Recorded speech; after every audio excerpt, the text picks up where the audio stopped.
Hello, कैसे हैं आप सभी। स्वागत है आप सभी का हमारे चैनल पे। और सभी जानते हैं कि आज जो है नवरात्र का पर्व शुरू हो चुका है और माता से कृपा है कि सभी को जो है खुश रखें। आइए हम शुरू करते हैं अपने इस टॉपिक पे। आज का जो टॉपिक है हमारा सुप्रीम कोर्ट, ठीक है। अभी जो है आपने देखा होगा कि सुप्रीम कोर्ट से जो है एक क्वेश्चन पूछा गया था बीपीएससी में। उसको ध्यान में रखते हुए जो हम लोग नोट्स को कवर करेंगे, क्वेश्चन को बाद में। सबसे पहले नोट्स को कवर कर लेते हैं और ये घटना चक्र का टॉपिक है हमारा। क्लियर है, क्वेश्चन जो है यहीं से पूछे गए हैं। तो सुप्रीम कोर्ट के बारे में जानते हैं हम लोग। सबसे पहला देखते हैं किसको लिया, कहाँ से गया आया था। देखिए, भारतीय संविधान जो है ना हमारा, इंडियन कॉन्स्टिट्यूशन, जितना भी भारत में पावर है ना, जैसे सुप्रीम कोर्ट हो गया, ठीक है, जज हो गए, विधायिका हो गए, सारे जो पावर कहाँ से लेते हैं, भारतीय संविधान से लेते हैं। इस फैक्ट को सभी जानते हैं। और हमारा जो सर्वोच्च जो सुप्रीम कोर्ट का जो कॉन्सेप्ट है वो एकीकृत न्यायालय व्यवस्था है। एकीकृत न्यायालय व्यवस्था कहने का मतलब है कि जुड़ा हुआ है, ठीक है, स्टेप बाय स्टेप। एक हो गया अधिनियम जो आपका डिस्ट्रिक्ट लेवल पे होता है, फिर स्टेट लेवल पे होता है, फिर ये सुप्रीम कोर्ट होता है, ऐसा करके होता है, ठीक है। सारे कनेक्टेड है एक दूसरे से। अगर आपको यहाँ पर संतुष्ट नहीं है इनके फैसले से, आप यहाँ अपील करो। यहाँ से अगर संतुष्ट नहीं है तो फिर आप यहाँ अपील करो। तो इसी को बोलते हैं एकीकृत न्याय व्यवस्था। क्लियर है। फिर देखेंगे हम लोग कि सर्वोच्च न्यायालय सबसे सुप्रीम है, हाईकोर्ट से भी बड़ा होता है, सुप्रीम कोर्ट होता है, ठीक है। पूरे देश में एक ही है सुप्रीम कोर्ट। फिर देखेंगे हम लोग यहाँ पे लिया कहाँ से गया है, तो भारत सरकार अधिनियम 1935 है। देखिए, हम लोग अभी PYQ जो अभी डिस्कस नहीं कर रहे हैं, अभी सारे नोट्स को हम लोग डिस्कस कर रहे हैं, क्योंकि नोट्स अगर हमें पता रहेगा, हमें पॉइंट अगर पते रहेंगे तो क्वेश्चन सॉल्व हो जाता है।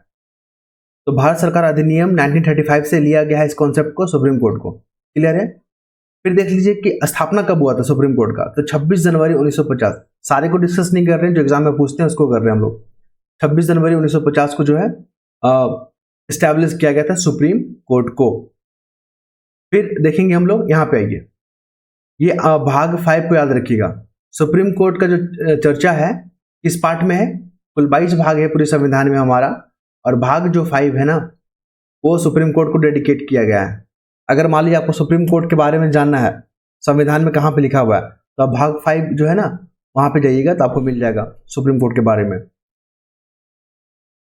माफ कीजिएगा।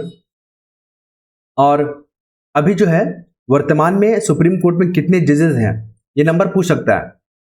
तो कुल जो है अभी 34 है, जिसमें 33 हो गया सुप्रीम कोर्ट के जज और एक हो गया चीफ जस्टिस, याद रखिएगा। तो इसी को ब्रेक करके यहाँ पे दिखाया गया है। अब बात होता है कि सुप्रीम कोर्ट में जज को अपॉइंट कौन करता है। बहुत लोग इसका जवाब जानते होंगे, कई लोग हैं जो जिनको भी पता नहीं होगा। तो उन लोगों के लिए है कि सुप्रीम कोर्ट में जो न्यायाधीश होते हैं उनका अपॉइंटमेंट जो है राष्ट्रपति जी करते हैं हमारे, ठीक है।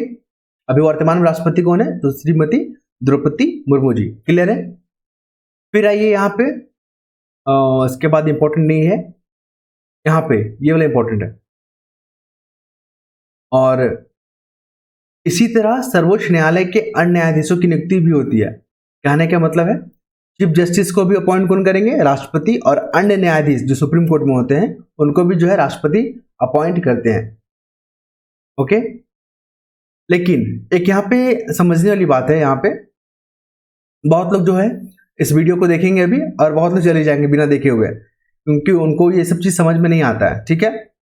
तो आप लोग बने रहिएगा इस पे, तो बहुत कुछ जो है समझ में आने लगेगा धीरे धीरे। यहाँ पे क्या होता है कि जैसे सुप्रीम कोर्ट के जो जज होते हैं ना, चीफ जस्टिस ऑफ इंडिया, उनको अपॉइंट तो करते हैं राष्ट्रपति, ठीक है। लेकिन अन्य न्यायाधीश जो होते हैं उनको भी जो है अपॉइंट करेगा राष्ट्रपति। कौन करेगा, राष्ट्रपति करेगा। लेकिन अब इनसे पूछना होगा, इनसे परामर्श लेना होगा चीफ जस्टिस से। तो यही बात हम कहना चाह रहे थे। क्लियर है। तो ये क्वेश्चन को ध्यान में रखिएगा, इस पॉइंट को एग्जाम में पूछा जाता है। फिर नेक्स्ट मूव करेंगे हम लोग। देखिए यहाँ पे क्या होता है कि अब हम थोड़ा सा कॉलेजियम सिस्टम के बारे में समझ लेते हैं। जितने भी जज अपॉइंट होते हैं ना सुप्रीम कोर्ट में, चाहे हाई कोर्ट में भी हो गया, तो वो लोग जिस प्रोसेस से गुजरते हैं उसको कॉलेजियम सिस्टम बोलते हैं। यही जो सिस्टम है ये नाम का क्या करता है, एक नाम का फ्रेमवर्क बना देगा और सरकार को सौंप देगा, लीजिए आपको जो भी नाम ठीक लगे उसको जो है अपॉइंट कीजिए। तो कॉलेजियम सिस्टम क्या होता है, इसमें एक जो होते हैं सुप्रीम कोर्ट के जज होते हैं चीफ वाले, chief highest, sorry chief justice of India जिसको बोलते हैं, और 4 जो है अन्य न्यायाधीश होते हैं। 4 जो है कुल मिला के 5 लोग होते हैं इसमें। यही जिस नाम का रिकमेंडेशन करेंगे सरकार के पास, इस नाम का जो है एक चिट्ठा जाएगा और उसी व्यक्ति को नाम से जो है अपॉइंट कर देते हैं। देखिए, तो जज बनने के लिए क्या क्राइटेरिया चाहिए होता है? तो क्या हम और आप जज बन सकते हैं? बिल्कुल बन सकते हैं। देखिए, उसके लिए जो है नागरिक होना बहुत जरूरी है। भारत का अगर आप नागरिक हैं तब आप एलिजिबल होगे। अगर आप नागरिक नहीं हो तो सुप्रीम कोर्ट का जज नहीं बन पाओगे। फिर क्या क्राइटेरिया उसके साथ साथ है कि अगर किसी भी हाई कोर्ट में आपको कम से कम 5 साल के लिए जज होना होगा। कम से कम कितना? 5 साल के लिए जज होना होगा। और फिर क्या है, और किसी भी हाई कोर्ट में 10 साल के लिए या तो आप इस कंडीशन को फुलफिल कर लो, अगर नहीं हो पाता है तो इस कंडीशन को फुलफिल करो। कम से कम 10 साल के लिए आपको किसी भी हाई कोर्ट में क्या होना होगा? वकील होना होगा, अधिवक्ता होना होगा। तब जाके आपको जो है अपॉइंट किया जा सकता है। कहां? सुप्रीम कोर्ट के जज के रूप में। ओके। और एक और चीज है, राष्ट्रपति की नजर में आप एक अच्छा विधिवेता हो, मतलब उनकी नजर में होना चाहिए कि हाँ आप एक अच्छे वकील हो। अगर उनकी नजर में आप अच्छे वकील नहीं ना हो तो आपको अपॉइंट नहीं किया जाएगा। अब अगले पॉइंट पे आएंगे हम लोग, ठीक है, जो कि महत्वपूर्ण रहता है। सारे को हम लोग डिस्कस नहीं करेंगे, जो कि आप देख सकते हो कि एग्जाम में कौन सा पूछ लिया जाता है। तो इस पॉइंट को देखेंगे हम लोग कि सर्वोच्च न्यायालय में न्यायाधीशों की अगर संख्या बढ़ानी है तो ये पावर किसको दिया गया है? इस बार क्वेश्चन में क्या पूछा गया था कि जो उच्च न्यायालय होता है उसमें अगर जजों की संख्या बढ़ानी है तो ये पावर किसको दिया गया है? उसका जो पावर दिया गया है राष्ट्रपति को। लेकिन जब बात आती है सुप्रीम कोर्ट का तो ये जो अधिकार दिया गया है वो संसद को दिया गया है। क्लियर है? फिर अगला पॉइंट को देखिए, सर्वोच्च न्यायालय में न्यायाधीशों को जो है राष्ट्रपति जो है शपथ दिलाता है। पूछा जाएगा कि जो क्या होता है, सॉरी, हाँ, सुप्रीम कोर्ट के जो जज हैं उनको शपथ कौन दिलाता है? तो वो राष्ट्रपति हो जाएगा। सर्वोच्च न्यायालय के न्यायाधीश राष्ट्रपति को संबोधित करके अपना पद को त्याग देंगे। अगर मान लीजिए कोई जज है, उनको अब मन नहीं कर रहा है रहने का, अब उनको लग रहा है कि अपना रेजिग्नेशन लेटर देना है, तो किसको देंगे? वो राष्ट्रपति को देंगे। ठीक है। फिर सबसे इंपॉर्टेंट पॉइंट यहाँ पर देखिए, ये वाला, उच्चतम न्यायालय के न्यायाधीश की सेवानिवृत्ति की आयु, मतलब जो जज अगर 65 वर्ष के हो गए सुप्रीम कोर्ट में, हम सुप्रीम कोर्ट की बात कर रहे हैं यहाँ पे, अगर वो 65 साल के हो गए तो उनको क्या होगा? अब वो रिटायर्ड हो जाएंगे। अगर रिटायर्ड हो गए तो किसी भी कोर्ट में जो है अब प्रैक्टिस नहीं कर पाएंगे। क्लियर है? वही चीज यहां बोला कि सर्वोच्च न्यायालय के न्यायाधीश का वेतन जो है संसद के द्वारा निर्धारित होता है।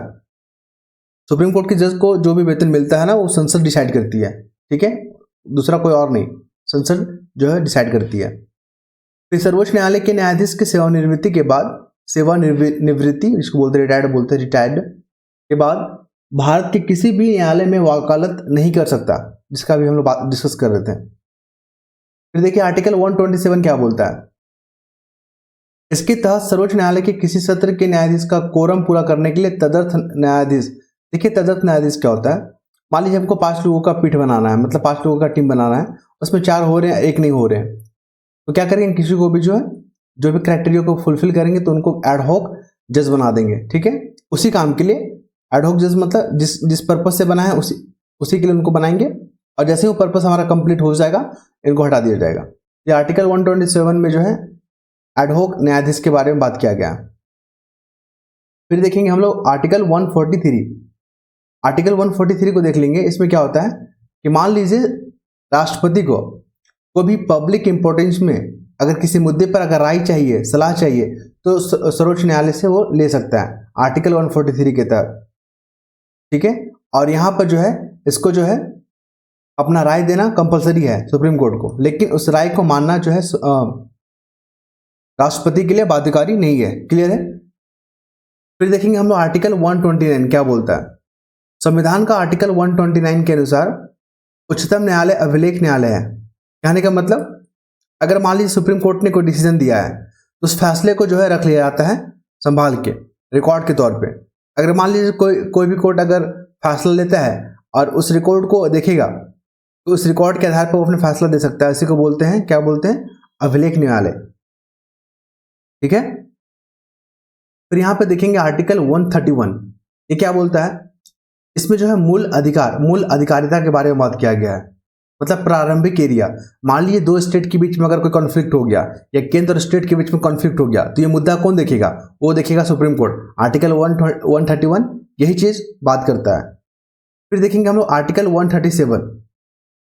इसमें क्या होता है? सुप्रीम कोर्ट को रिव्यू करने का पावर दिया गया। मान लीजिए कोई विधायिका से कोई कानून ऐसा बनता है, या विधायिका जो है कुछ में संशोधन कर देती है, तो वो सही है या नहीं है, इसका डिसीजन जो है सुप्रीम कोर्ट आर्टिकल 137 के तहत जो है पावर को एंजॉय करता है, रिव्यू का पावर। फिर देखिए यहाँ पे ये ला पॉइंट को, सर्वोच्च न्यायालय को भारतीय संविधान का संरक्षक और अभिभावक कहा गया। मतलब जो हमारा संविधान है, जो हमारा कॉन्स्टिट्यूशन है, उसको प्रोटेक्ट करने का अधिकार जो दिया गया सुप्रीम कोर्ट को दिया गया है। फिर देखेंगे आर्टिकल 138 क्या है।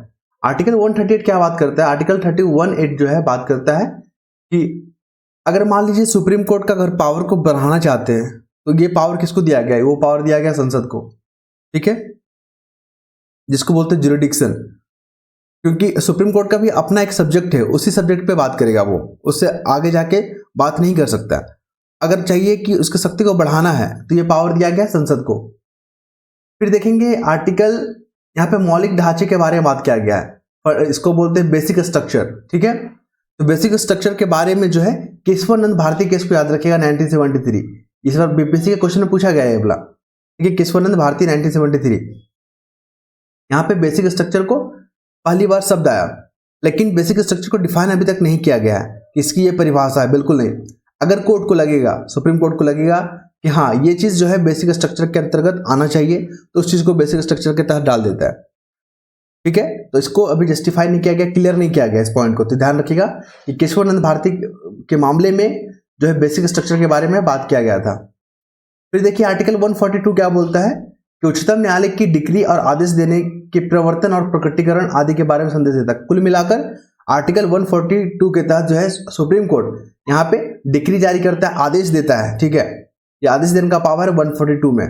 और 143 के तहत क्या होता है?